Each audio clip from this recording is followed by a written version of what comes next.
मला कधी वाटलं पण नव्हतं की दुसऱ्यांच्या ईव्ही गाड्यांचा मेंटेनन्स करता करता एक दिवस माझीच गाडी रस्त्यात बंद पडणार आहे. तर जय श्रीराम मित्रांनो, सकाळ सकाळी निघलो होतो नाश्ता करायला रस्त्याने, आणि रस्त्याने जात असताना तो आम्हाला रस्त्यात भेटतो आणि आम्हाला डायरेक्ट जॉबची ऑफर दिली होती.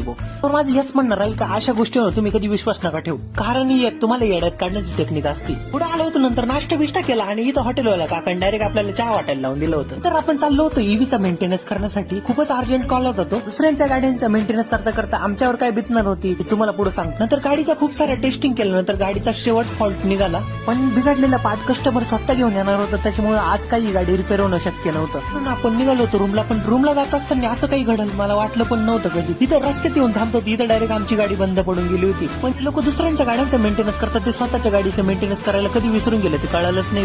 गाडीचे वायरिंगचे थोडेफार उद्योग करून गाडी चालू केली होती. नंतर 42 स्पीडने डायरेक्ट रूमला येऊन पोहोचलो. तर हे पोरं रात्री बी गाण्यांना जोरदार असे सूर लावित होतं. कोण कुठं